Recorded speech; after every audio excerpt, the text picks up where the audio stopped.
गुरु ब्रह्म गुरुर्विष्णु गुरुदेव महेश्वरा गुरु साक्षात् परब्रह्म तस्मै श्री गुरवे नमः। गुरु ब्रह्म गुरुर्विष्णु गुरुदेव महेश्वरा गुरु साक्षात् परब्रह्मं तस्मै श्री गुरवे नमः। ज्ञानमूलं गुरुमूर्तिः पूजामूलं गुरुपादम् मंत्रमूलं गुरुवाक्यं मोक्षमूलं गुरुकृपा ब्रह्म गुरुर्विष्णु गुरुदेव महेश्वरा गुरु साक्षात् परब्रह्मं तस्मै श्री गुरवे गुरु ब्रह्मा गुरुर्विष्णु गुरुदेवो महेश्वरः गुरु साक्षात् परं ब्रह्मा तस्मै श्री गुरवे नमः। तस्मै श्री नान्नाय नमः। अरुणाचल शिव अरुणाचल शिव अरुणाचल शिव अरुणाचला अरुणाचल शिव अरुणाचल शिव अरुणाचल शिव अरुणाचला। ఓం శ్రీ నాన్న పరమాత్మనే నమః. ఆత్మబంధువులందరికీ నమస్కారం అమ్మా. ఇప్పటి వరకు అక్షరమణమాలలో 48 ద్విపదలకు పూర్తి చేసుకున్నామమ్మా. ఈరోజు 49వ ద్విపద నుంచి మొదలు పెట్టుకుందామమ్మా. ఎదుకగనీన సచీ అనుగ్రహ నిధి మది తెగులు తీర్చి ప్రో అరుణాచల. ఇక్కడ భగవాన్ అంటున్నారమ్మా, నేనేమి అరుణాచలేశ్వరుడా, నేనేమి సాధన చేయలేదు, నీ గురించి జపాలు చేయలేదు, నిన్ను పొందటం జీవితం గమ్యమని కూడా నాకు తెలియదు, నిన్ను పొందాలనే కోరిక కానీ తలంపు కానీ నాకు లేదు, నేనేమీ ప్రయత్నాలు చేయలేదయ్యా. అలా నాకు ఏ ప్రయత్నం చేయకుండానే నా పూర్వజన్మ ఫలమేమో కానీ నువ్వు నన్ను అనుగ్రహించావు. ఇది నీ యొక్క వ్యాజ్యమైన కరుణ ప్రేమే కానీ నా సాధన ఇక్కడ ఈ సుమంతయు లేదయ్యా. పరమాత్మ అండి, ఇక్కడ భగవాన్ అంటున్నారు కానీ పరమాత్మ ఎవరిని ఎన్నుకుంటాడండి? ఎవరైతే కారణ నిమిత్తం ఈ భూమి మీదకు వచ్చారో వారి గురించి పరమాత్మకు తెలుస్తుంది కదా. వారిని ఎన్నుకొని తన కరుణ తన ప్రేమతో దగ్గరికి రప్పించుకుంటాడండి. అలా ఈ రమణస్వామి అరుణాచలేశ్వరిని చేరుకున్నారండి. అయినా కూడా ఆయన ఏమంటున్నారంటే, ఇంకా నా లోపల ఏమైనా అవలక్షణాలు ఉంటే వాటిని కూడా నాశనం చేసి, నాలో ఏమైనా కొట్టుంటే అది అంతా కూడా తీసేసి నీ యొక్క పూర్ణ స్వరూపం నాకు అనుభవంలోకి తెచ్చి నా మనసులోని వ్యధని నాలో ఉన్న కలతని పోగొట్టు అరుణాచల అని అడుగుతున్నారండి భగవాన్. మరి ఇక్కడ అరుణాచలేశ్వరుడే ఎన్నుకున్న రమణస్వామి ఎందుకు అడుగుతున్నారండి ఇలాగా? భగవాను అరుణాచలేశ్వరుని ఎందుకు అడుగుతున్నాడండి? సాక్షాత్తు అరుణాచలేశ్వరుడే ఆయన ఎన్నుకున్నారు. కానీ ఆయన ఎందుకు అడుగుతున్నారంటే ఈ జీవుడికి నేర్పించటానికండి. అరుణాచల, నీ దగ్గర ఉన్న అనుగ్రహం అనే నిధిని, అంటే నువ్వు జ్ఞానస్వరూపుడివి, నీ నిజ సంపద ఏంటి? ఆత్మస్థితి. అలాంటి స్థితి నేను పొందాలంటే నా మనసులో ఉన్న కల్మషాలు, భేదబుద్ధి అన్నీ పోగొట్టాలయ్యా నువ్వు. నీ అనుగ్రహం లేకుండా నాలో ఉన్న జీవలక్షణాలు పోతాయా? నా సాధన ఏ పాటిదయ్యా? నాలో ఉన్న ఈ అశాంతిని, అజ్ఞానాన్ని, భేదబుద్ధిని సమూలంగా తొలగించేసి నీ నిజస్వరూపాన్ని నాకు ప్రసాదించి నన్ను అనుగ్రహించు అరుణాచల అని జీవుడు వేడుకుంటే అరుణాచలేశ్వరుడు కరుణ చూపించకుండా ఉండలేడు అని అంటున్నారమ్మా భగవాన్ ఇక్కడ. అంటే మనం ఎలా అడగాలి పరమాత్మని నేర్పిస్తున్నారమ్మా భగవాన్ ఇక్కడ. అంటే భగవాన్ ఏంటమ్మా, ఆయన కారణ జన్ముడు. ఆయన ఒక కారణ నిమిత్తం వచ్చారు. ఏంటంటే ఈ జ్ఞాన మార్గాన్ని, మూసుకుపోతున్న జ్ఞాన మార్గాన్ని పునరుద్ధరించడానికి వచ్చిన జ్ఞాన సూర్యుడమ్మ భగవాన్. అందుకే ఆయన యొక్క జన్మాంతర అనుబంధం వల్ల ఆయన పొందవలసిన స్థితి పొందేశారమ్మ. కానీ మన గురించి భగవాను అరుణాచలేశ్వరిని అడుగుతున్నారమ్మ, ఈ జీవులందరికీ అలాంటి స్థితి అందించయ్యా అని అడుగుతున్నారండి. అంటే మనం ఆయన్ని అని ఏం చెప్తున్నారంటే ఇక్కడ మనం పరమాత్మని ఎలా అడగాలో కూడా నేర్పిస్తున్నారమ్మ మనకి. అంటే ఈ నేర్పించటం వల్ల అటువంటి రమణస్వామి, ఆ స్థితి పొందిన రమణస్వామి, మనం ఆ స్థితి పొందాలంటే మనం పరమేశ్వరుని ఎలా స్తుతించాలి, ఆయన ప్రేమకు పాత్రులు అవ్వాలంటే మనం ఎలా జీవించాలి, మన భేదబుద్ధిని పోగొట్టుకుంటాకి మనం ఎలా ప్రవర్తించాలి, ఎలా జీవించాలి, ఇవన్నీ చెప్పటం కోసం భగవాన్ ఇక్కడ చెప్తూ, నువ్వు ఇవన్నీ చేస్తూ పరమాత్మని వేడుకుంటే ఆయన కరుణ నీకు చూపించకుండా ఉండలేడు కదా అంటున్నారమ్మ భగవాన్ ఇక్కడ. ధైర్యము పరిగుడు నీ నిజహమరయ నేనాశమైతి బ్రో అరుణాచల. ధైర్యము పరుగిడు నీ నిజహమరయ నేనాశమైతి బ్రో అరుణాచల. ఓ అరుణాచలేశ్వరా, నేను ఆత్మజ్ఞాన సముపార్జన కోసం ప్రయత్నాలు ఏమి చేయలేదయ్యా. అయినా జీవుడు తన అహంకారం పెట్టుకుని జ్ఞానం సంపాదించగలడా? ఈ జీవుల యొక్క సాధన ఎలా ఉంటుందంటున్నారంటే భగవాను, వీడికి అన్నీ కావాలి, దేవుడు కూడా కావాలి. మరి ఎలా దొరుకుతాడండి? నాన్నగారు అంటున్నారు, మరి ఎలా దొరుకుతాడండి వీడికి? ఈ అహంకారంతో సాధన చేయగలడా? కానీ జ్ఞానం సంపాదించాలంటే కొన్ని అర్హతలు కావాలి కదా. ఆ ఏకాగ్రత, పవిత్రత, ప్రవీణ్యత ఇవన్నీ జీవుడు సంపాదించుకుంటే అప్పుడు మనకు జ్ఞానానికి కావాల్సిన అర్హతలు వస్తాయంటండి. పోనీ ఇవన్నీ ఉన్నా కూడా నీ అనుగ్రహం లేకుండా నువ్వు తెలియబడతావా? ఏదో నేను ఇవన్నీ సంపాదించేసుకున్నాను ఈ అర్హతలన్నీ అనుకుంటే, ఈ అర్హతలు నేను సంపాదించుకుంటే మాత్రం నువ్వు నాకు నీ అనుగ్రహం లేకుండా తెలియపడతావా? నేనేదో నా తెలివితేటలతో నిన్ను పొందామని ధైర్యంతో వచ్చానయ్యా. కానీ వచ్చాక తెలిసింది ఏమని, నాకు ఎన్ని ఉన్న అర్హతలు నీ అనుగ్రహం లేకుండా, నీ ప్రేమ లేకుండా, నీ దయ లేకుండా నీవు తెలియబడవని తెలిసిందయ్యా. నేనేదో నా అహంకారంతో నిన్ను పొందుదామని వచ్చి నేను నాశనమని పోయానయ్యా అని అంటున్నారండి. అంటే జీవుడు ఇక్కడ ఎలా చెప్తున్నారంటే నా భగవాను, జీవుడు తన అహంకార మమకారాలని భగవంతుడి పాదాల దగ్గర పెట్టి ప్రారబ్ధంలో ఏది వచ్చినా అంటే మంచికి పొంగిపోకుండా, చెడ్డకు కృంగిపోకుండా ధైర్యంగా నిలబడి సమబుద్ధితో స్వీకరించి కర్తృత్వ భావం లేకుండా పని కోసమే పని చేస్తూ పరమాత్మ నీవే కావాలి, నీ పాదాలే నాకు చాలు అంటూ శరణాగతి చేస్తే అప్పుడు ఆయన స్వరూపాన్ని మనకి ఇస్తారని చెప్తున్నాడమ్మా. ఆయన స్వరూపాన్ని మనకు అనుభవంలోకి తీసుకొస్తారని చెప్తున్నారమ్మా. అంటే మన అహంకారంతో మనం భగవంతుడిని పొందలేం కదా. ఎప్పుడైతే ఈ అహంకారం నాశనం అవుతుందో అప్పుడే మనకు ఆ స్వరూపానుభవం కలుగుతుంది. అంటే భగవంతుడిని పొందాలి అంటే జీవుడు ధ్యాసంతా ఏముండాలమ్మా, ఎలా ఉండాలని చెప్తున్నారు ఇక్కడ నాన్నగారు.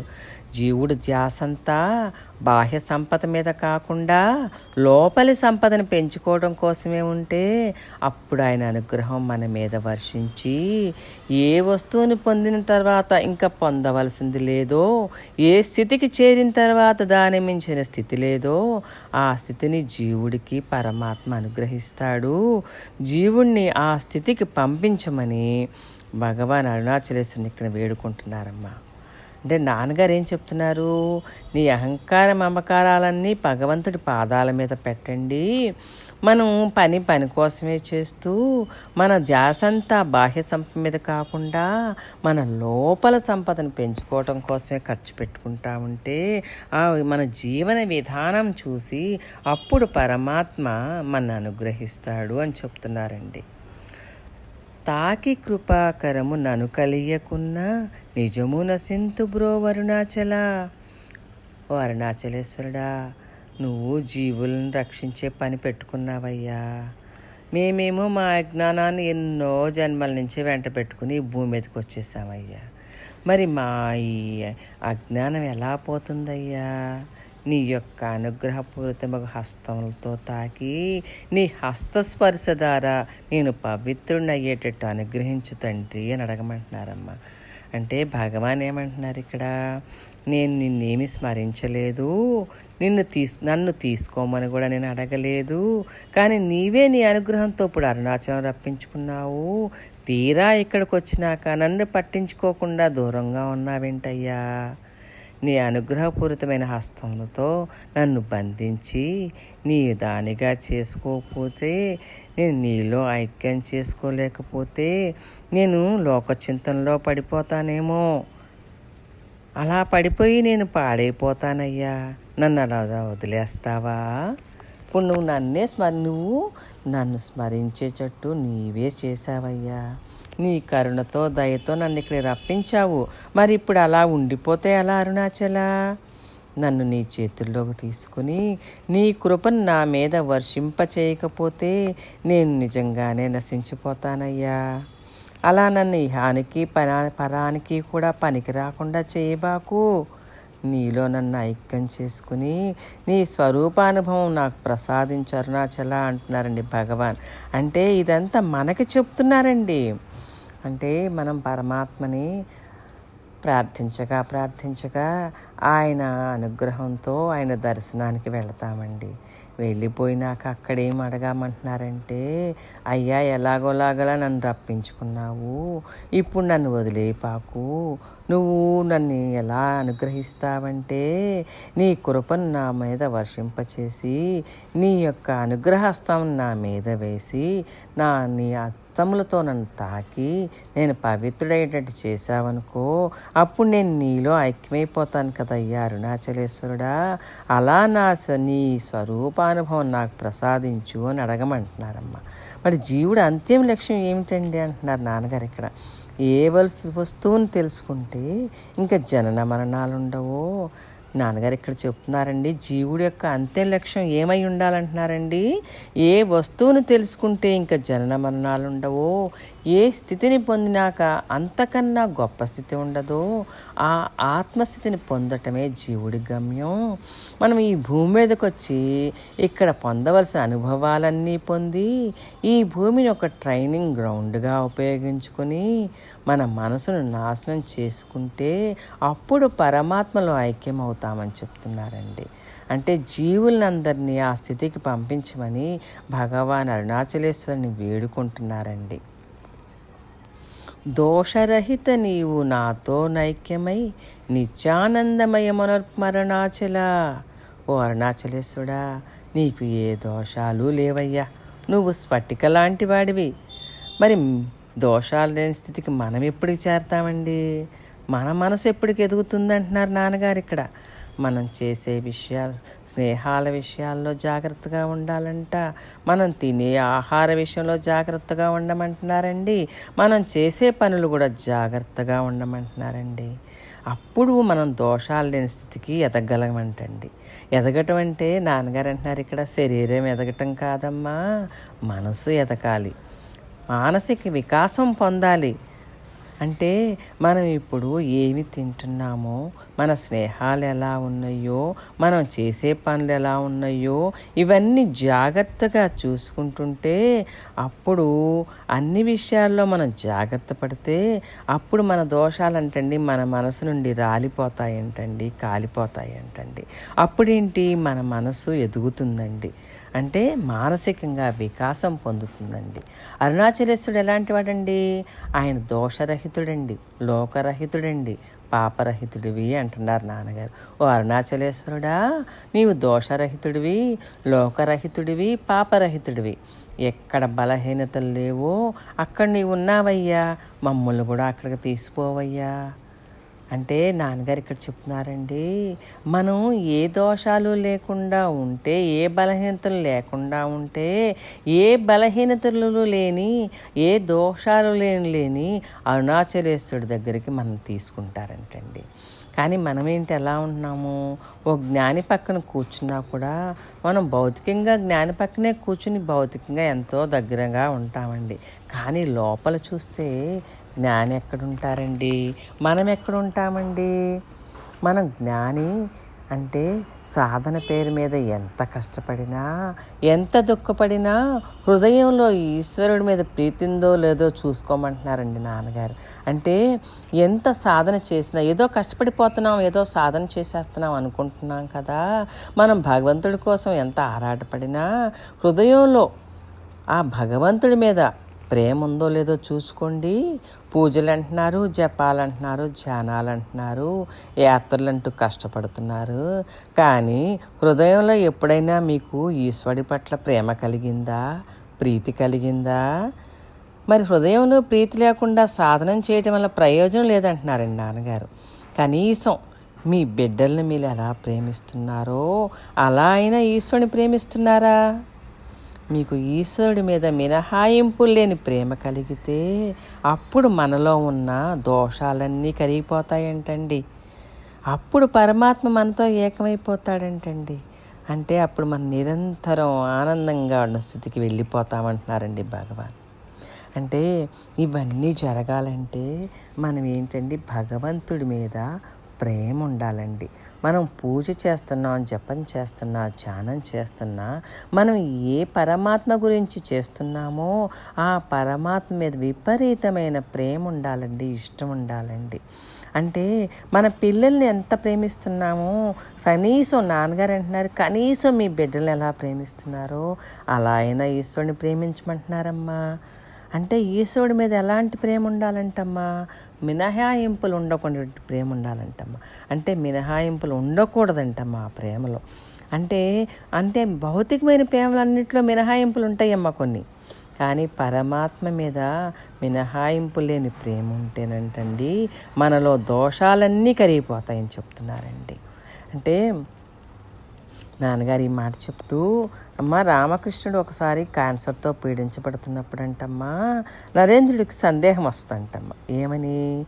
ఈ దేవుడితోటి సమానమైన వాడివేనా కాదా? అంటే మామూలు మనుషుల్లాగా ఈ క్యాన్సర్తో నువ్వు బాధపడుతున్నట్టు కనపడుతుంటే రామకృష్ణుడు, ఈ నరేంద్రుడికి సందేహం వచ్చేసిందమ్మా. దేవుడితోటి సమానమైన వాడివి అనుకుంటున్నాను, మరి ఏంటిది అని పైకి అడగటానికి సిగ్గుపడుతున్నారంటమ్మా. అప్పుడు రామకృష్ణుడు అంటాడమ్మా, మరి రామకృష్ణుడు గ్రహించకుండా ఉంటాడు స్థితి. రామకృష్ణుడు అంటాడు, ఎవరైతే రాముడో, ఎవరైతే కృష్ణుడో వాడే ఈ రామకృష్ణుడు అంటారమ్మా. అంటే మనం భగవంతుడిని కానీ గురువుని కానీ విశ్వసిస్తే అప్పుడే ఆ మనలో ఉన్న దోషాలన్నీ ఆయన తొలగిస్తాడమ్మా. ఇప్పుడు నరేంద్రుడికి వచ్చిన ఆ సంశయాన్ని, ఆ దోషాన్ని రామకృష్ణుడు ఎలా తీసేశాడో అలాగే మనం కూడా మన గురువుని విశ్వసిస్తే మనలో ఉన్న దోషాలన్నీ ఆయనే తొలగిస్తాడంటమ్మా. అప్పుడు మనం భగవంతుడిలో ఐక్యమైపోతామమ్మా, గురువులో ఐక్యమైపోతామమ్మా. అలాంటి ఆనంద స్థితికి ఈ జీవులందరినీ పంపమని అరుణాచలేశ్వరుని భగవాను వేడుకుంటున్నారమ్మా. నగకు ఎడము కాదు నువ్వు వెతికిన నన్ను కను కృపా నగవేసి అరుణాచల. అంటే నగకు ఎడము కాదు నిన్వెతికిన నన్ను గను కృపా నగవేసి అరుణాచల. ఓ ఓ అరుణాచలేశ్వరుడా, నిన్ను ఎతుక్కుంటూ నాకు ఈశ్వరుడే భర్తగా రావాలి, నాకు ఈశ్వరుడే కావాలి, నా సర్వస్వం ఈశ్వరుడే, నాకు ఈ లోకంలో కానీ పరలోకంలో కానీ కోరదగింది ఏమీ లేదు, నేను పొందవలసింది ఏమీ లేదు, నాకు నువ్వే కావాలి అని నిన్నే స్మరించుకుంటూ నీకోసం వచ్చానయ్యా. అలా వచ్చి నన్ను చూసి ఎగతాళి చేస్తావా? ఇది నీకు న్యాయమా? అరుణాచల, నిన్ను ఎదుక్కుంటూ వచ్చిన నాకు గుణ సంపదలు లేవు, రూపాయలు లేవు, ఎకరాలు లేవు, నాకు నగలు లేవు, ఏమీ లేకుండా వచ్చి నన్ను చూసి నువ్వు ఎగతాళి చేస్తావా? అలా వచ్చి నన్ను చూసి నువ్వు ఎగతాళి చెయ్యొద్దు, నాకు నువ్వు నగలేమీ పెట్టొద్దు, ఏమీ ఇవ్వద్దయ్యా. నీ అనుగ్రహం, నీ కృప అనే ఆభరణాలతో నన్ను అలంకరించయ్యా. అంటే ఏంటి, భౌతికమైన జీవితాల్లో, భౌతికమైన పెళ్ళిలో భార్య భర్త దగ్గర ఇలాంటివన్నీ ఆశిస్తుంది కదండి. అంటే తన నగలు కావాలని, రూపాయలు కావాలని భౌతికమైన ఆశలు అయ్యే ఉంటాయి. కానీ ఇక్కడ ఈ రమణ మహర్షి అనే పెళ్లి కూతురికి ఏమంటుందండి, నాకు ఏమీ అవసరం లేదయ్యా, నాకు నువ్వు నగలు పెట్టద్దు, నాకేమీ వద్దు, నీ అనుగ్రహం, నీ కృప అనే ఆభరణాలతో నన్ను అలంకరించయ్యా. నీ శాంతితో, నీ కాంతితో అలంకరించి నన్ను చూసుకో అరుణాచల. నుండి నేను ధనం కానీ లోకంలో గొప్పలు కానీ నేను కోరటం లేదయ్యా, ఒక్కటి మాత్రమే అడుగుతున్నానయ్యా, నీ యొక్క అనుగ్రహం అనే ఆభరణతో నన్ను అలంకరించయ్యా అని అడుగుతున్నారండి. ఇంకా ఏమంటున్నారమ్మా, ఓ అరుణాచలేశ్వరుడా, నీ కరుణతోటి, నీ ప్రేమతోటి, నీ వాత్సల్యంతో నిండు మనసుతో నన్ను అలంకరించయ్యా. నీ కరుణ దయ అనే నగ నా మెడలో వెయ్యి అరుణాచల అని ప్రార్థిస్తుందమ్మా ఈ పెళ్లి కూతురు. అంటే నాన్నగారు అంటున్నారు, చూడండి ఎంత ఎత్తుల్లోకి, ఎంత లోతుల్లోకి వెళ్ళిపోతుంది పెళ్లి కూతురు. మనకి లోకానికి సంబంధించిన ఎన్ని గొప్పలున్నా హృదయంలో మాత్రం జ్ఞానదీపం లేకపోతే ఆమదం పుచ్చుకున్న మొహం ఎలా ఉంటుందో జ్ఞానం లేని మొహం అలా ఉంటుందంటండి. మరి ఈ పెళ్లి కూతురు ఏమడుగుతుందండి, నాకు నీ ప్రేమను అందివ్వు, నా హృదయంలో జ్ఞానదీపాన్ని వెలిగించు అని అడుగుతుందండి. మరి మన్ని అలా అడగమంటున్నారండి. ఇక్కడ నాన్నగారు ఏం చెప్తున్నారు, పరమాత్మ దగ్గరికి వెళ్ళి మీరు భౌతిక సంపదలు అడగొద్దు, భౌతికమైన కోరికలు కోరద్దు, ఆయన కరుణని, ఆయన ప్రేమని అడగండి.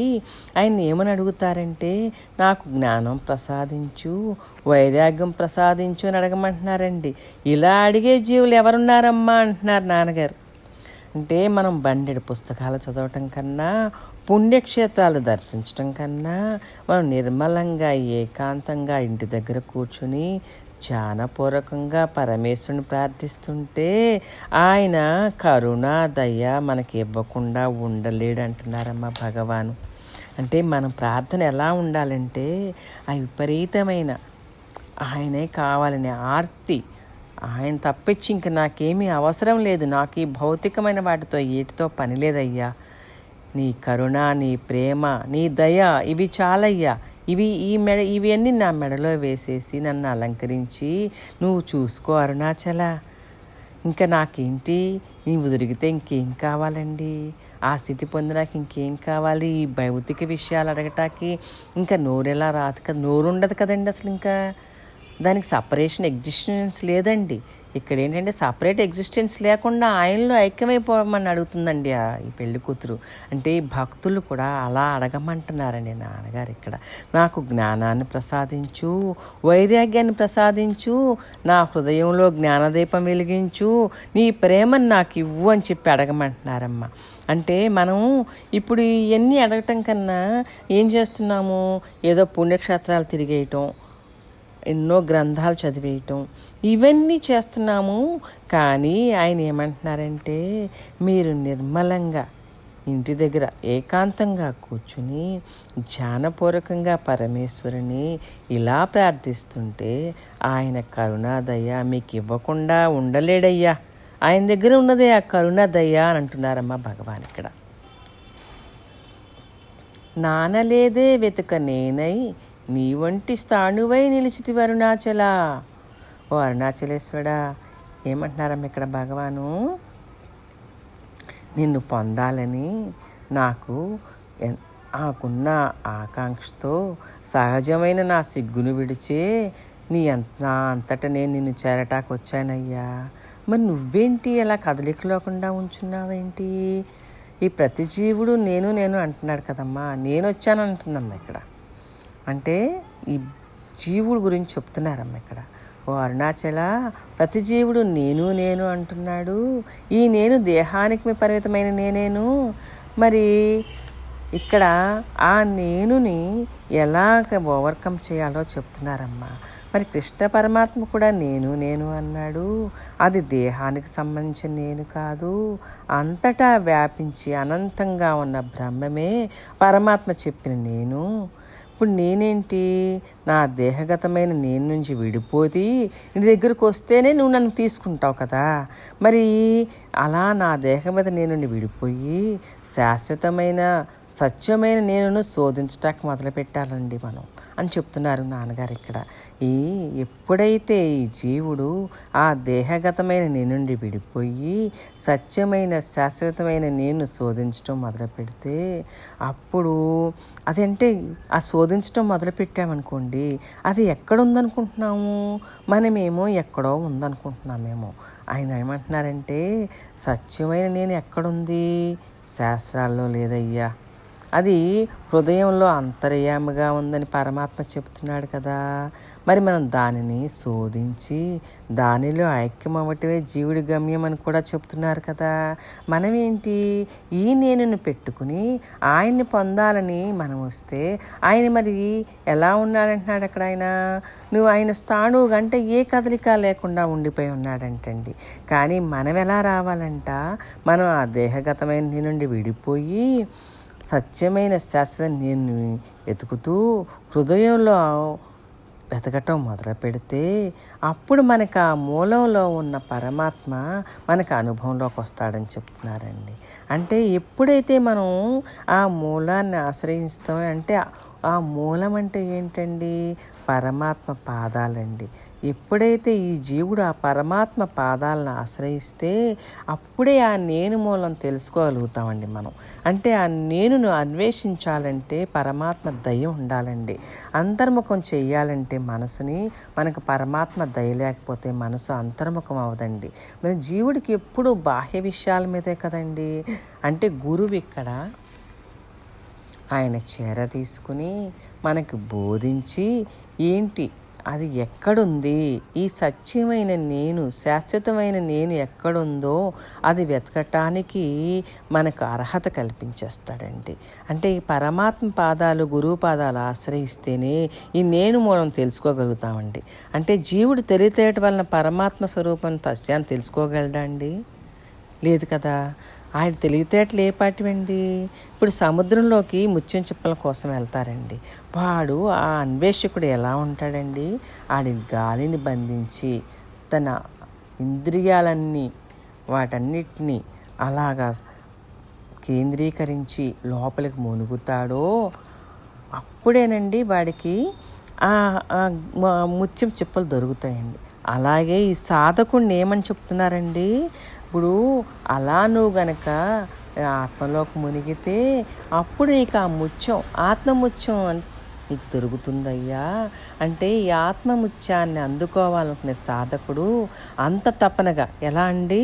ఇప్పుడు ముత్యం చిప్పల కోసమే గాలిని బంధించి మరి మన ఇంద్రియాలన్నింటినీ బంధించి మనం లోపలి మునుగుతున్నామే, అలాగే ఈ ఆత్మని ముత్యం తెలుసుకోవాలంటే సాధకుడు అంత తపనగా తన దేహాన్ని మనసుని తప్పింపచేసి అంతర్ముఖుడై అన్వేషించాలంటండి.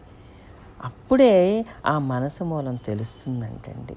అక్కడ నిరంతరం జ్యోతిస్తంభం రూపంలో వెలుగుతున్న అరుణాచలేశ్వరుడు స్వరూపంగా మనకు తానుగా వ్యక్తమవుతాడండి. అంటే ఎప్పుడైతే మనం సత్యమైన నేను అన్వేషిస్తూ లోపలికి వెళ్తామో, ప్రయాణం చేస్తామో, పరమాత్మ ఒంటి స్తంభం రూపంలో నిశ్చలంగా వెలుగుతూ ఉంటాడండి.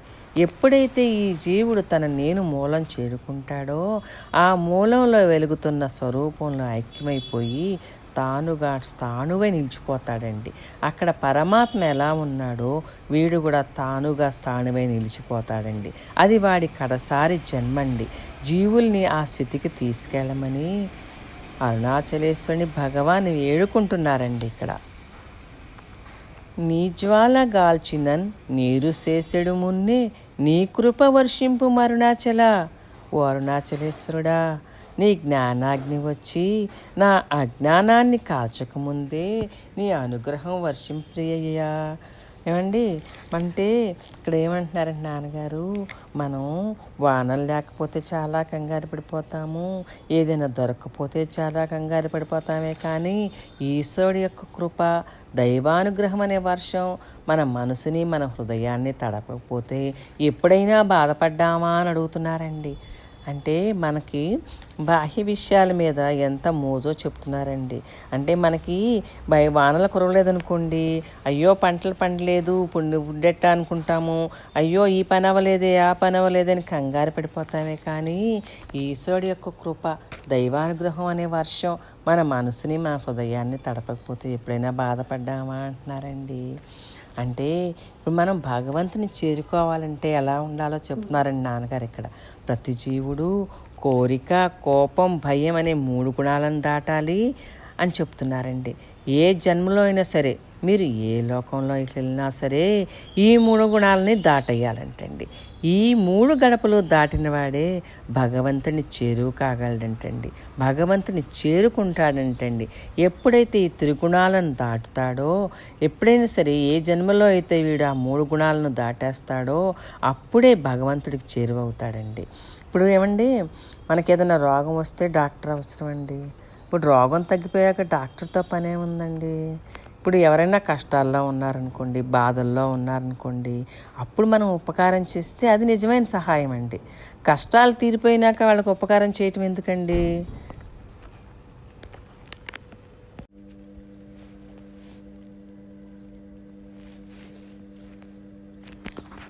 ఓ అరుణాచలేశ్వరుడా, నీ జ్ఞానాగ్ని వచ్చి నాలోని అజ్ఞానాన్ని కాల్చకముందే దాన్ని తట్టుకోగల శక్తిని నాకు ఇవ్వయ్యా. ఆపరేషన్ చేసే ముందు పేషెంట్ని ఏ విధంగా సిద్ధం చేస్తారో అలాగా నువ్వు నా అహంకారాన్ని లొంగ తీసుకుని ఈ జీవుణ్ణి స్వాధీనంలోకి వచ్చేలా చేసుకోయ్యా. నా అహంకారం నన్ను పాడు చేయకముందే నీ కృప అనే వర్షంలో నన్ను ముంచి నా అహంకారాన్ని కడిగేసి అది ఎలా నీకు స్వాధీనమవుతుందో అలా చేసి అనుగ్రహించయ్యా. అండి, అరుణాచలేశ్వరుడు కృపా కటాక్ష వీక్షణాలు ఈ జీవుడి మీద వచ్చి పడినప్పుడండి నదికి వరద వచ్చినంత వేగంగా వస్తుందంటండి. అప్పుడు మనకు ఊపిరే సలపదు. ఆ అనుగ్రహ వర్షంలో ఈ మిథ్యా నేను అడ్రస్ లేకుండా పోతుంది అంటున్నారండి నాన్నగారు. అంటే అటువంటి కరుణా కటాక్ష వీక్షణాలని, అటువంటి అనుగ్రహాన్ని జీవుల మీద ప్రసరింపచేసి వారి అహంకారాన్ని నాశనం చేసేసి నీ జ్ఞానానికి వారసులను చేయమని భగవాన్ అరుణాచలేశ్వరుని వేడుకుంటున్నారండి. అంటే ఇక్కడ నాన్నగారు చెప్తున్నారు, అమ్మా, మనం ఏ పని చేసినా అది ఈశ్వరార్పణ బుద్ధితో చేస్తూ ఉంటే మనకున్న గుణాలన్నింటినీ, త్రిగుణాలను దాటి ఏ గుణమైతే పరమాత్మను తెలుసుకుంటానికి అనుకూలంగా ఉందో ఆ సత్వగుణాన్ని పెంచుకుని తద్వారా చిత్తశుద్ధిని పెంచుకుని భగవంతుని పాదాలకు శరణంటే అప్పుడు ఆయన యొక్క కరుణా కటాక్ష వీక్షణాలు జీవుడి మీద ప్రసరింపజేయకుండా ఉంటారా అని అడుగుతున్నారమ్మా. అంటే భగవంతుని అరుణాచలేశ్వరునికి అడగమంటున్నారమ్మా. అంటే అరుణాచలేశ్వరుడా, నా అజ్ఞానాన్ని నీ జ్ఞానాగ్ని వచ్చి నాలో ఉన్న అజ్ఞానాన్ని కాల్చేసే ముందే, అంటే ఏమండి, డిజర్వ్ అయి ఉండాలి కదా మరి మనం. దాన్ని తట్టుకోగల శక్తి కావాలంటే ఏంటండి, మనం డిజర్వ్ అయి ఉండాలి కదా. డిజర్వ్ అయి ఉంటే ఆ జ్ఞానాగ్ని వచ్చి మనలోని అజ్ఞానాన్ని కాల్చేసేటప్పుడు ఎవరైతే డిజర్వ్ అయి ఉన్నారో వాళ్ళు తట్టుకోగలుగుతారండి. అందుకే భగవాన్ ఏమంటున్నారంటే అరుణాచలేశ్వరుడితో, ఈ జీవుడికి నువ్వు ముందు ఆ శక్తిని ఇవ్వయ్యా. ఏ శక్తినండి? నువ్వు నీ జ్ఞానాగ్ని వచ్చి మాలోని అజ్ఞానాన్ని కాల్చేసే ముందే ఆ తట్టుకోగల శక్తి నువ్వు. అంటే ఇప్పుడు ఆ తట్టుకోవాలంటే జీవుడు ఎలా జీవించాలండి? త్రిగుణాలను దాటాలి, చిత్తశుద్ధితో జీవించాలి, అహంకారాలు మమకారాలు లేకుండా అవన్నీ ఈశ్వరుడి పాదాల మీద అర్పించి అలా జీవించిన వాడే డిజర్వ్ అయి ఉంటాడండి. అప్పుడేంటి, అరుణాచలేశ్వరుడు తన జ్ఞానాగ్ని పంపించి మనలో ఉన్న అజ్ఞానాన్ని కాల్చేస్తారంటండి. అందుకే అరుణాచలేశ్వరుడిని ఆయన కృపాకటాక్ష వీక్షణాలు ఈ జీవుడి మీద వచ్చి పడేటట్టు చెయ్యయ్యా. అప్పుడు వీడికి నీ అనుగ్రహ వర్షంలో ఆ మిథ్యానే నశించిపోతుంది. అప్పుడు ఉన్నదేంటో వాడికి అనుభవంలోకి వచ్చేస్తుంది. అలాంటి జ్ఞానానికి వీళ్ళని వారసులను చేయమని అడుగుతున్నారమ్మా. నీవు నేననగా నిత్యానందమయముగా నిలుచు స్థితి కరుణింపు అరుణాచల. ఓ అరుణాచలేశ్వరుడా, నేను అణిగిపోతానయ్యా, నువ్వు కూడా అణిగిపో. నువ్వేమో దేవుడి వేషం వేశావు, నేనేమో జీవుడి వేషం వేశాను. మరి దేవుడికి జీవుడికి ఆధారంగా ఉంది చైతన్యమే కదయ్యా. నీ వేషం నువ్వు తీసేయి, నేను నా వేషం తీసేస్తాను. ఇద్దరం ఒకటైపోదాం. ఈ వేషాలు తీస్తే ఉన్న చైతన్య అనుభవంలోకి వచ్చేస్తుంది కదయ్యా. నేను ఎలాగో అణిగిపోతాను, నువ్వు కూడా అణిగిపోయ్యా. అప్పుడు నీ యొక్క అనుగ్రహం నా అనుభవంలోకి వస్తుందయ్యా. నువ్వు వేరు నేను వేరు అని బెదబుద్ధి ఉంటే నాకు నిన్ను ఏదో ఒకటి అడగాలనిపిస్తుందయ్యా.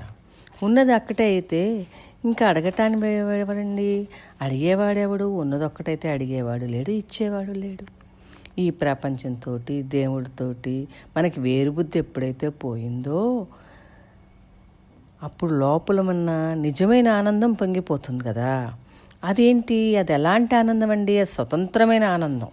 ఎప్పుడైతే మనకి ఈ ప్రపంచంతో ఈ దేవుడితోటి వేరు బుద్ధి పోయిందో అప్పుడు మనకి లోపలున్న ఆనందం పొంగుతుందండి. అది స్వతంత్రమైంది అంటున్నారు నాన్నగారు.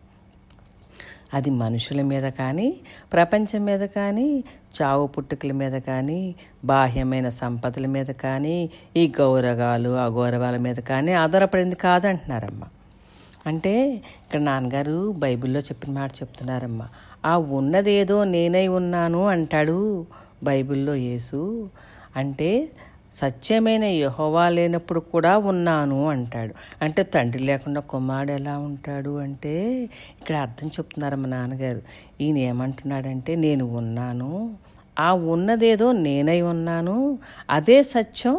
అది శరీరం లేనిది, మనసు లేనిది, ప్రపంచం లేనిది. అంటే బైబిల్లోని ఈ మాట చూసంటమ్మా భగవానికి బాగా నచ్చేసిందంటమ్మా. ఆయన చాలా ఆనందపడిపోయారంట. ఉన్నదేదో నేనై ఉన్నాను, ఆ ఉన్నదేదో నేనై ఉన్నాను. ఈ మాట భగవానికి బాగా నచ్చిందంటమ్మా. అంటే ఇప్పుడు నీవు నేను అనగా నిత్య ఆనందమయంగా అంటే అమ్మ ఒకరోజు మనసు ఒకరోజు బాగుందంటారు, ఇంకో రోజు బాగోలేదంటారు. కానీ అలాంటి స్థితి కాదు ఇది. ఎప్పుడు ఉండే ఆనంద స్థితిలోకి మనల్ని తీసుకెళ్ళిపోమంటున్నారమ్మ భగవాన్.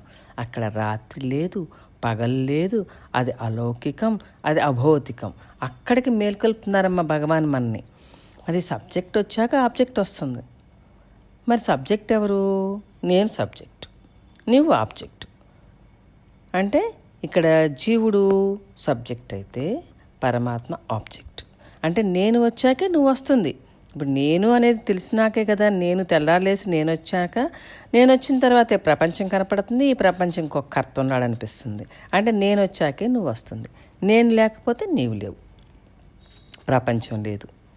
అంటే ఎప్పుడైతే నేను అణిగిపోతానో అప్పుడేంటి, దానికి ఈ మనసు అణిగిపోయినప్పుడు విషయాలు అందక అది కూడా నెమ్మదిగా కరిగిపోయి ఆత్మాకారం చెందుతుంది. అంటే ఆత్మలో అణిగిపోతుంది, ఆత్మలో కలిసిపోతుంది. అప్పుడు ఎటు చూసినా ఆనందమే, ఎటు చూసినా శాంతే. అంటే ఇవాళ బాగుంది రేపు బాగోలేదు కాదు, నిత్య ఆనందమయంగా ఎప్పుడు ఎటు చూసినా ఆనందమే, ఎప్పుడు చూసినా శాంతే. అప్పుడు అన్ని మనకున్న అన్ని దుఃఖాల నుంచి విడుదల వచ్చేస్తుంది. నాన్నగారు అంటున్నారు ఇక్కడ సాధన ఎందుకమ్మా అంటే సాధకుడు లేకుండా పోవటానికే, మళ్ళీ తిరిగి సాధనలోకి రాకుండా ఉండటానికే సాధన అంటున్నారమ్మ. అంటే ఈ నేను అనే ఒంటి స్తంభం మేడని షేక్ చేయాలి, అదే సాధన. అటువంటి సాధనలోకి జీవులందరినీ మేల్కొల్పమని భగవాను అరుణాచలేశ్వరిని అడుగుతున్నారమ్మ మన తరఫున. అనురూపు నిన్ను నే మిన్ను రూపం చేర భావోర్ములు ఎప్పుడాగు అరుణాచల. ఈ అరుణాచలేశ్వరుడా, ఈ మనసును చూసావా, దీని గోళ నేను పడలేకపోతున్నానయ్యా. నిరంతరం ఏదో ఒక తలంపుతో కలిసిపోతూ ఉంటుంది. ఈ తలంపులు ఎలా ఆపగలనయ్యా నేను? ఇప్పుడు సముద్రంలో కెరటాలండి ఎలా వస్తాయి? ఎడతెరిపి లేకుండా నిరంతరాయంగా వస్తాయి కదా. అలాగే మన మనసులో కూడా ఈ తలంపులు ఆలోచనలు పుడుతున్నాయి కదండి.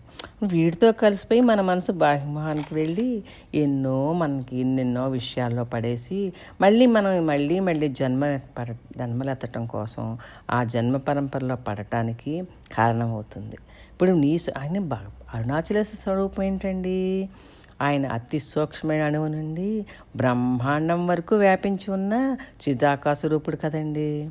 మరి ఈ మనసు ఈ తలంపులతో కలిసిపోకుండా నిన్ను చేరుకోవాలంటే నా మనసును ఉపసంహరించి దాని మూలం చేరుకుంటేనే కానీ నీ స్వరూపానుభవం అవదు కదా అంటున్నారమ్మ ఇక్కడ నాన్నగారు. అంటే ఎప్పుడైతే ఈ మనసులు తలంపులతో కలిసిపోకుండా అంటే పరమాత్మని చేరుకోవాలంటే ఏం చేయాలమ్మా? ఈ మనసును ఉపసంహరించమంటున్నారు. ఉపసంహరించి దాని మూలం చేరుకోమంటున్నారు. ఎప్పుడైతే ఉపసంహరించి దాని మూలం చేరుకుంటామో అప్పుడు ఆ స్వరూపానుభవం అయిపోతుంది అంటున్నారమ్మ. అంటే ఇప్పుడు ఏంటి? తలంపులే మనకు ఆయన నుంచి దూరం చేస్తున్నాయమ్మ. అరుణాచలేశ్వరుడా, నా తలంపులే నన్ను నీకు దూరం చేస్తున్నాయ్యా. అందుకే నా మనసుని నా ఇంద్రియాలని ఎండింపచేసి నేను ఆ మనస్క స్థితికి, తలంపులు లేని స్థితికి చేరేటట్టు నువ్వే చెయ్యాలయ్యా. అంటే గురువు చెప్తున్నారు ఇక్కడ నాకు ఏమని? ఎప్పుడైతే నువ్వు తలంపు లేని స్థితికి చేరతావో అప్పుడు పరమాత్మని చేరుకుంటావు అని చెప్పి గురువు చెప్తున్నారయ్యా. మరి ఇది నా తెలివితేటలతో నా అజ్ఞానంతో నేను ఆ స్థితికి చేరగలనా అయ్యా? ఎలా చేరతాడండి? జీవుడు ఎలా జీవిస్తే చేరతాడండి? జీవుడు తన శ్వాసని ధ్యాసని పరమాత్మ కోసమే నిలబెట్టి అంతర్ముఖుడై పరమాత్మని చేరుకుంటే అప్పుడు ఈ సముద్రంలో అలలు ఎగిసిపడినట్టుగా మనకి లోపల తలంపుల సమూహం ఉంది కదండి. మనకి ఈ సముద్రంలో కనుక అలలు ఎలా ఎగిసిపడినట్టుగా ఉవ్వెత్తులు లేస్తున్నాయో అలా మా తలంపులన్నీ ఎగిరిపడుతున్నాయ్యా. వాటన్నిటినీ వైరాగ్యం విచక్షణలతో ఒక్కొక్కటిగా తీసివేస్తేనే అప్పుడు కానీ నాకు నీ యొక్క అనుగ్రహం తెలియదయ్యా. అంటే జీవుడు ఎలా జీవించమంటున్నారండి?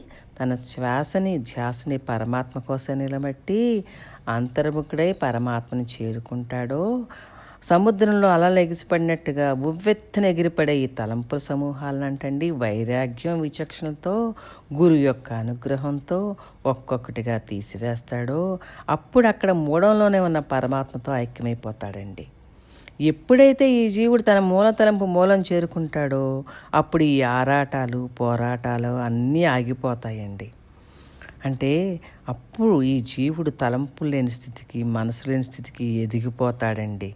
అంటే జీవులందరినీ ఈ స్థితికి తీసుకెళ్ళమని పరమాత్మని అడుగుతున్నారండి భగవాన్ ఇక్కడ. అంటే మన శ్వాస ధ్వాస కూడా ఎప్పుడు పరమాత్మ కోసమే ఉండి ఎప్పుడు లోపల ఎప్పుడండి సముద్రంలో అలలు ఎగసి ఎలా పడుతున్నాయో ఎప్పుడు లోపల తలంపుల సమూహమే అండి మనకి. కానీ ఇక్కడ ఏమంటున్నారు? ఆ తలంపుల సమూహాన్ని మనం విచక్షణ వైరాగ్యంతో ఆ తలంపుల సమూహాన్ని మనం విడదీసేసుకోవాలంటండి. అండి ఇప్పుడు ఉల్లిపాయ ఉందండి, దాని పొరలన్నీ తీసేస్తే లోపల ఉన్నది ఏముంటుందండి? ఇంకేమీ మిగలదది. అలాగే మన ఈ సమూహాలను ఈ తలంపుల సమూహమే మనసు కదండి. ఈ తలంపులన్నింటినీ ఒక్కొక్కటిని వైరాగ్యం విచక్షణతో మనం విడగొట్టుకున్నాం అనుకోండి అప్పుడు లోపల ఉన్న ఆనందం మనకి అనుభవంలోకి వచ్చేస్తుందండి. ఇప్పుడు మనం పరమాత్మలో ఈ జీవుడు ఐక్యమైపోతాడండి. అటువంటి స్థితికి తీసుకెళ్ళమని అడుగుతున్నారమ్మా భగవాన్ ఇక్కడ. సూత్రజ్ఞానము లేని పామరు నామాయ జ్ఞానము కోసిగా వరుణాచల. సూత్రజ్ఞానము లేని పామరు నామాయా జ్ఞానం కోసి కావరుణాచల. ఏంటయ్యా అరుణాచలేశ్వరుడా, ఏమండి మనకేముందండి శాస్త్రాలు తెలుసా? మనకేమైనా బ్రహ్మసూత్రాలు జ్ఞానాలు ఏమీ లేవు కదా. ఇక్కడ అరుణాచలేశ్వరుడు కూడా ఏమంటున్నాడు, నాకేమీ అరుణాచలేశ్వరుడితో భగవాన్ ఏమంటున్నారండి ఇక్కడ, నాకేమీ బ్రహ్మసూత్ర జ్ఞానం లేదయ్యా, ఏ పాండిత్యం లేనివాణ్ణు, ఏ శాస్త్రాలు తెలియని పామరుని నేను ఉపనిషత్తులు చదువుకోలేదు, వేదాలు నేర్చుకోలేదు, బుద్ధుడు చెప్పిన అష్టాంగ యోగాలు నాకు తెలియవయ్యా, పతంజలి యోగ సూత్రాలు నాకు తెలియవయ్యా, అసలు ఈ మనోదేహాలకు అతీతంగా ఒక సద్వస్తువు ఉందని కూడా నాకు తెలియదయ్యా, అలాంటి పామరుడైన నన్ను నీ జ్ఞానానికి అర్హుని చేశావయ్యా, నన్ను ఆత్మసింహాసనం మీద కూర్చోబెట్టావయ్యా, ఈ మట్టి ముద్దను బంగారు ముద్దను చేసేసావయ్యా, ఎంత దయ చూపించావు అరుణాచల అంటున్నారమ్మా భగవాన్ ఇక్కడ. అంటే భగవానికి ఏ సూత్ర జ్ఞానాలు లేవంటండి, ఏ అష్టాంగ యోగాలు చేయలేదంటండి, ఏ ఉపనిషత్తులు చదువుకోలేదంటండి. ఇవన్నీ చదువుకోకపోయినా ఆయనకి ఆత్మసింహాసనానికి అర్హుని చేసేసారండి అరుణాచలేశ్వరుడు. ఎందుకండి, ఆయన అదంతా నాన్నగారు చెప్పారు, అది డివైన్ ఇంటర్ఫిరెన్స్ అమ్మా అని చెప్పారు. మరి జీవుడికి ఆ డివైన్ ఇంటర్ఫిరెన్స్ అందరికీ వస్తుందా అండి? అంటే మనం ఎంతో కొంత ఈ అష్టాంగ యోగాలన్నీ ఇలా తెలియకపోయినా, శాస్త్రాలు తెలియకపోయినా, మరి ఒక జ్ఞానినో ఒక గురువునో మనం ఆయన అనుగ్రహంతోనే, గురువునో మనం జ్ఞానినో ఆశ్రయించి ఆయన అనుగ్రహంతో ఇవన్నీ తెలుసుకోగలుగుతామండి. ఇప్పుడు మనం అందరం ఉన్నామండి, మనందరికీ ఏ శాస్త్రాలు తెలుసండి? మనం ఉపనిషత్తులు చదువుకున్నామా, వేదాలు నేర్చుకున్నామా, ఇప్పుడు బుద్ధుడు చెప్పిన అష్టాంగ యోగాలు మనం చేసామా, పతంజలి యోగ సూత్రాలు ఏమైనా చూసుకున్నామా? ఏమీ తెలియదు కదండి. మనందరినీ పామరులైన మనందరినీ నాన్నగారు మన దగ్గర తీసుకున్నారండి. తీసుకుని అసలు ఏంటో ఆ వస్తువు అనేది ఒకటి ఉందని కూడా తెలియని మనలాంటి గోడలకి ఆయన జ్ఞానం గురించి బోధించారండి. బోధించడమే కాదండి, ప్రేమతో ఎంతో కొంత మన లోపలికి అర్థమయ్యేటట్టుగా ఆయన మనల్ని ప్రేమించి మనం బాగుపడాలని, మనం ఏ స్థితి చేరితే ఆనందంగా ఉంటామో ఆ స్థితికి చేరాలని ఆయన ఎంతో ప్రేమగా కూర్చోబెట్టి బోధించారండి మనకి. అంటే మనకిప్పుడు శాస్త్రాలు చదివిన వాళ్ళు ఎంత శాస్త్రజ్ఞానం ఉన్నా, పాండిత్యం ఉన్నా, ఓ అరుణాచలేశ్వరుడా నీ కృప లేకపోతే ఎవరు నిన్ను పొందలేరయ్యా. ఏమండి, శాస్త్రజ్ఞానం అంటే నాన్నగారు అనేవారు 3 వాసనని మనం ఓవర్కమ్ చేయాలమ్మా, దేహవాసన, లోకవాసన, శాస్త్రవాసన అనేవారు. అట్లాగే ఒకవేళ శాస్త్రజ్ఞానం ఉన్నా కూడా, పాండిత్యం ఉన్నా కూడా, అరుణాచలేశ్వరుడు యొక్క కృప కానీ గురువు కృప లేకపోతే మనం ఆయన్ని పొందలేమండి. అంటే జీవుడు ఎలా జీవించాలండి? జీవుడు పరమాత్మ తప్పించి తనకు అన్యం లేదని తీవ్రమైన తపనతో నువ్వే దిక్కయ్యా అంటూ అరుణాచలేశ్వరుడి పాదాలను శరణు వేడుకుంటే వాడు ఈ దేహాత్మ బుద్ధి దాటేటట్టు అరుణాచలేశ్వరుడు అనుగ్రహాన్ని వర్షాన్ని కురిపించేస్తాడండి. అంటే అనన్య భక్తితో, అంటే మనం ఏమీ వేరే వాటి మీద పెట్టకుండా అనన్య భక్తితో ఇతర చింతనలన్నీ వీడి పరమాత్మ చింతన చేస్తూ ఉంటే అప్పుడు మన జీవలక్షణాలన్నీ కాలిపోతాయి అంటున్నారండి నాన్నగారు. అంటే అప్పుడు కానీ మనం మాయ నుంచి విడిపోం. ఎప్పుడైతే జీవలక్షణాలు కాలిపోయాయో అప్పుడు అరుణాచలేశ్వరుడు యొక్క స్వరూప జ్ఞానం మనకు అనుభవంలోకి వచ్చేస్తుంది అంటున్నారమ్మా. అంటే ఇవన్నీ మనకి అనుగ్రహం కురిపించాలి అంటే ఈశ్వరుడు మనం ఎలా ఉండాలంటున్నారమ్మ నాన్నగారు ఇక్కడ. అంటే మనకి ఏ అష్టాంగ యోగాలు ఉపనిషత్తులు తెలియకపోయినా గురువు మీద, భగవంతుడి మీద విపరీతమైన విశ్వాసం, అంటే ఇంకా తపన, మనకి ఆయన తప్పించి ఇంకా ఎవరూ లేరు, ఆయనే కావాలి, అంత తీవ్రమైన తపనతో నువ్వే దిక్కయ్యా అంటూ ఆయన పాదాలు పట్టుకుంటే గురువైన అరుణాచలేశ్వరుడైనా మనలో ఉన్న కల్మషాలన్నీ తొలగించేసి మనం ఇతర చింతనలన్నీ మనం పక్కన పెట్టేసి పరమాత్మ చింతనతో ఉండేటట్టు అనుగ్రహించి వాడిలో ఉన్న జీవలక్షణాలన్నీ తీసేసి వాడిని ఆయన కృపకు పాత్రుని చేసేస్తారు అంటున్నారమ్మ ఇక్కడ. మక్కి మక్కి కరిగి నీ నిన్ను శరణంద నగ్నుడవై నిలిచితి అరుణాచల. ఓ అరుణాచలేశ్వరుడా, నీకోసమే నేను తపన పడేటట్టు, నిన్ను స్మరించేటట్టు నువ్వే చేసుకున్నావు. అంటే అరుణాచలం అంటే సాక్షాత్తు ఈశ్వరుడు అనే భావాన్ని నాకు నువ్వు కల్పించావు. ఇక్కడ భగవాన్ చెప్తున్నారమ్మా, అరుణాచలేశ్వరుడా, నిన్ను స్మరించి నీకోసం తపన పడేటట్లు నీవే చేసుకున్నావు. అరుణాచలం అంటే సాక్షాత్తు ఈశ్వరుడు అనే భావాన్ని నాకు నువ్వు కల్పించావు. అంటే భగవాన్ అండి, భగవానికి అరుణాచలం అంటే సాక్షాత్తు భగవంతుడు. సాక్షాత్ అక్కడి నుంచి ఒక బంధువు ఒకరోజు భగవాను చిన్న వయసులో ఉండగా వాళ్ళ పినతండ్రి గారి ఇంట్లో ఉన్నప్పుడు ఆయన ఒక బంధువు వస్తాడండి. ఆ బంధువుని ఎక్కడి నుంచి వస్తున్నారంటే అరుణాచలం అంటారండి ఈయన అరుణాచలం అరుణాచలం అరుణాచలం అనుకుంటారండి భగవాన్. అప్పుడు ఆ బంధువు అంటాడు, నీకు అరుణాచలం సంగతి తెలియదా? ఆ ఊరి పేరు అరుణాచలం, ఆ కొండ పేరు అరుణగిరి, ఆ భగవంతుడి పేరు అరుణాచలేశ్వరుడు అని చెప్తాడండి. అప్పుడు ఆ మాట వినంగానే ఈ భగవాన్లో అణిగి ఉన్న భక్తి భావన పైకి పొంగిందంటండి. అంటే అప్పటి వరకు జ్ఞానం అంటే తెలియని ఆయనకి, సద్వస్తువు ఒకటి ఉందని కూడా తెలియని భగవానికి హృదయంలో పరమాత్మ అనుభవం వచ్చిందండి, ఆత్మానందం వచ్చేసిందండి ఆ మాట వినంగానే. అప్పటి వరకు నాకున్న ప్రపంచ ఆకర్షణలన్నీ తీసేశావు, నా మనసు దేహం నీ ప్రేమలో కరిగిపెట్టేట్టు చేశావు అంటున్నారండి భగవాన్. అంతే కదండి. ఆ తర్వాత నుంచే భగవాను ఆ తర్వాత 60 మంది నయనార్ల జీవితగా చదవటం, అది చదివి అందులో ఒక భక్తుడన్నా వాళ్ళని తప్పించిపోవటం, మధుర మీనాక్షి గుడికి వెళ్ళి ఆవేదన పడటం, ఇవన్నీ ఈ తర్వాతే కదండి ఆయనకి మరణానుభవం ద్వారా మరణం లేని స్థితికి వెళ్ళిపోయారు. ఆ తర్వాత అరుణాచలం చేరుకున్నారు కదా. అందుకే అంటున్నారు ఆయన, నాకున్న ప్రపంచ ఆకర్షణని తీసేసావయ్యా, నా మనసు దేహం నీ ప్రేమలో కరిగిపెట్టేట్టు చేశావు అంటున్నారమ్మా భగవాన్ ఇక్కడ. కానీ ఎవరైతే మనం కూడా ఎలా ఉండాలంటున్నారమ్మా ఇక్కడ నాన్నగారు మండి, పరమాత్మను విడిచి ఉండలేక నీవే దిక్కు, నీవే నా గతి, నా పతి అని మనసు దేహము ప్రేమతో ద్రవించి ఆయన శరణ పొందాలంటమ్మా. అప్పుడేంటి అరుణాచలేశ్వరుడు ఏం చేస్తాడమ్మా, మనం మక్కి కరిగి నేనిన్ను శరణంద అగ్నుడవై నిలిచి అరుణాచల. ఏమండి, ఎవరైతే నీవే దిక్కు, నీవే నా గతి, నీవే నా పతి అని మనసు దేహాన్ని ప్రేమతో ద్రవించేటట్టు నిన్నే శరణ పొందాలని నిరాకారుడవై నిన్ను ఆకారంగా తలంచి అన్వేషిస్తూ నీ దరికి చేరానయ్యా. నీవేమో చిదాకాశ రూపుడిగా అద్వైత శిఖరం మీద దర్శనమిచ్చావు అంటున్నారు మా భగవాన్. అంటే ఎవరైతే ఆయన్ని పరమాత్మని ఆయనే కావాలని తపనతో అరుణాచలేశ్వరుడు అంటే సాక్షాత్ ఈశ్వరుడని, అరుణాచలేశ్వరుడు ఈశ్వరుడు అని చెప్పి భగవానికి ఎలాగా స్ఫురించిందో మనకు కూడా అరుణాచలేశ్వరుడి మీద ఆ ప్రేమ భావన, ఆ భక్తి భావన, ఆయనే దిక్కు, ఆయనే కావాలని మనం వెళ్తే ఆయన ఏంటి అక్కడ చిదాకాశ రూపంలో ఉంటాడు కదమ్మా. ఆయన ఏంటి అప్పుడు మనకి ఎలా అర్థమవుతుంది? మామూలుగా ఈ జీవుడు జీవలక్షణాలతో వెళ్తే అర్థం కాడమ్మా.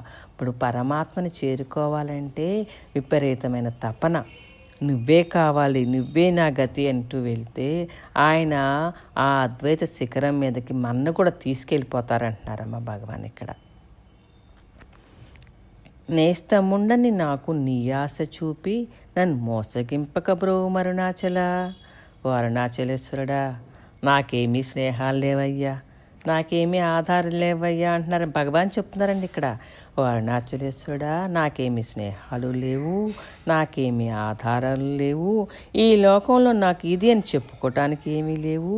అటువంటి స్థితిలో నీ మీద నాకు ఆశ చూపించావు. నాకు చిన్న వయసులోనే నీ మీద కాంక్ష కలిగింది. అది ఎన్ని జన్మల్లో చేసిన పుణ్యమో ఆ వయసులో ఆయనకి అరుణాచలేశ్వరుడి మీద ప్రేమ కలిగింది అంటున్నారమ్మ నాన్నగారు. అరుణాచలేశ్వరుడిని భగవాన్ చెప్తున్నారమ్మా ఆయనతో, ఇప్పుడు నాకేమీ స్నేహాలు లేవయ్యా, నాకేమీ ఆధారాలు లేవయ్యా, ఈ లోకంలో నాకు ఇదని చెప్పుకుంటాకి ఏమీ లేదయ్యా. ఇటువంటి స్థితిలో నిన్ను చేరి నాకు నీ మీద ఆశ కల్పించావు కదా, చిన్న వయసులోనే నీ మీద కాంక్ష కలిగించావు కదా అని ఆయన చెప్తుంటే ఇక్కడ నాన్నగారు అంటున్నారండి, అంటే భగవాన్ ఎన్ని జన్మల్లో చేసిన పుణ్యమో ఈ వయసులో, ఆ చిన్న వయసులోనే ఆయనకు అరుణాచలుడి మీద ప్రేమ కుదిరిందమ్మా. కానీ మనకేంటి, మన స్థితి ఎలా ఉంది? మనందరం ఏమనుకుంటున్నాం, ఇప్పుడు అరుణాచలేశ్వరుడు నాకేమీ ఆధారాలు లేవయ్యా అంటున్నాడు భగవాన్. కానీ మనమేమనుకుంటున్నాము, మనందరికీ ఏయో ఆధారాలు ఉన్నాయమ్మా, ఉన్నాయి కదా. నాకేమీ పర్వాలేదు, నాకు పొలం ఉందనుకుంటాం కొంతమంది. మా అబ్బాయి ఉన్నాడు, ఆడు చూసుకుంటాడు అంటారు ఒకళ్ళు. అంటే ప్రతి ఒక్కళ్ళం లోకానికి సంబంధించిన ఏదో ఒక విషయం మీద ఆధారపడి బతుకుతున్నారు. కానీ నాకు పరమేశ్వరుడున్నాడు, భగవంతుడున్నాడని ఎవరి మనసైనా భగవంతుడి మీద వాలుతుందా అని అడుగుతున్నారు నాన్నగారు ఇక్కడ. అంటే మనం బాహ్యమైన వీటిని చూసుకుని, ఆధారాలను చూసుకుని మురిసిపోతున్నాము. మాకేం పర్వాలేదు, పొలం ఉందంటాం, మా అబ్బాయి మమ్మల్ని చూసుకుంటాడంటాం. ఇట్లా ఏదో ఒక్కొక్కళ్ళు ఒక్కో లోకానికి సంబంధించిన విషయాల మీద ఆధారపడిపోతున్నాము. కానీ భగవంతుడి మీద ఆధారపడిన వాళ్ళు ఎవరన్నా ఉన్నారా? భగవంతుడి మీద ఎవరి మనసైనా వాళ్తుందా అని అడుగుతున్నారమ్మా. అంటే మనం ఏమంటున్నారు ఇక్కడ అరుణాచలేశ్వరుడితో భగవాను, ఏ ఆధారాలు ఏ స్నేహాలు లేని నాకు నీ మీద ఆశ కల్పించావయ్యా. నిన్ను నమ్మి వచ్చాను, నా కుటుంబాన్ని విడిచిపెట్టాను, నా బంధువుల్ని విడిచిపెట్టాను, నేను అన్నీ విడిచిపెట్టి నీ పాదాల దగ్గరికి వచ్చాను. నన్ను గంటివేయి కరుణాచల, నన్ను మోసం చేయకుండా, ఈ లోకంతో కలిసిపోలేకుండా నా జ్ఞానాన్ని ప్రసాదించు, ఈ వ్యక్తి భావన తీసేయి అని చెప్తున్నారమ్మా. ఎన్ని ఎవరి కోసం చెప్తున్నారు? మన గురించి చెప్తున్నారమ్మా. మనం ఏమని అడగాలంటే ఆయన మీద, మనం ఎలా వెళ్ళాలంటే అరుణాచలేశ్వరుడి దగ్గర చేరుకుంటాక ఎలా వెళ్ళాలంటమ్మా? ఏ ఆధారాలు పెట్టుకోకుండా, ఏ స్నేహాలు లేకుండా, కుటుంబం విడిచిపెట్టమంటే అహంకార మమకారాలను విడిచిపెట్టేసి, బంధువుల్ని విడిచిపెట్టేసి ఆయన పాదాల దగ్గరికి వెళ్ళి, అరుణాచలేశ్వరుడా, ఈ లోకంతో కలిసిపోనికుండా నా జ్ఞానాన్ని ప్రసాదించయ్యా, నా ఈ వ్యక్తి భావన తీసేయ్యా, నాలో ఉన్న అజ్ఞానం అహంకారాలే చీకటి కదా, ఈ అహంకారమే నాకున్న సమస్త రుగ్మతులకు కారణం కదా. నువ్వే నీ అనుగ్రహాన్ని కురిపించి, నీ పట్ల నాకు బలీయమైన ఆకర్షణ కలుగచేసి, నా అహంకారం తీసేసి, నాకు జ్ఞానం ప్రసాదించమని వేడుకోమంటున్నారమ్మా భగవాన్ ఇక్కడ. అంటే ఆయన అలా ఎందుకు చెప్తున్నారంటే, ఇలా వేడుకుంటే పరమాత్మ విడిచిపెట్టడు అంటున్నారండి. అరుణాచలం అని స్మరిస్తే చాలు. అరుణాచలం అంటే ఏంటమ్మా? జ్ఞాన పంచాక్షరి కదా. ఈ అరుణాచలం స్మరిస్తే చాలు, మీకు మోక్షం వచ్చేస్తుంది. మీ అరుణాచలం యొక్క రూపాన్ని ధ్యానం చేస్తూ, నామాన్ని స్మరిస్తూ ఉంటే మన రూపనామాల నుంచి విడుదల పొందుతాము. ఇదే రహస్యం అంటున్నారమ్మ నాన్నగారు. ఈ అహంకారం నువ్వే తొలగించు అరుణాచల అంటూ భక్తులకి సలహా ఇస్తున్నాడమ్మా పరమాత్మని ఎలా వేడుకోవాలో ఇక్కడ భగవాన్ సలహా ఇస్తున్నారమ్మా. ఏమని? అయ్యా, నీ అహంకారాన్ని నువ్వే తొలగించు అరుణాచల అంటూ ఆయన్ని వేడుకోమంటున్నారమ్మా. అంటే ఎవరైతే నిత్యం అరుణాచల జ్ఞాన పంచాక్షరి కదమ్మా, ఈ స్మరిస్తూ ఉంటే వాళ్ళ అహంకారాన్ని మూలంతో సహా తీసేస్తానని పరమాత్మ వాగ్దానం చేశాడు కదమ్మా. అరుణాచలేశ్వరుడు వాగ్దానం చేశాడు కదా. అదే చెప్తున్నారు ఇక్కడ భగవాన్. నువ్వు అరుణాచలం స్మరిస్తూ ఉంటే, ఆ నామాన్ని స్మరిస్తూ ఉండి, ఆ రూపాన్ని ధ్యానిస్తూ ఉంటే నువ్వు నీ రూపనామాన్ని నుంచి దాటిపోతావు. అప్పుడు నీ నామరూపాల నుంచి విడుదల పొందేస్తావు. ఇదే రహస్యం అంటున్నారమ్మ నాన్నగారు ఇక్కడ. అరుణాచల శివ అరుణాచల శివ అరుణాచల శివ అరుణాచల అరుణాచల శివ అరుణాచల శివ అరుణాచల శివ అరుణాచల. ఓం శ్రీనాన్న పరమాత్మనే నమః. ఓం శ్రీనాన్న పరమాత్మనే నమః. ఓం శ్రీనాన్న పరమాత్మనే నమః. ఓం శాంతి శాంతి శాంతి. Thank you all.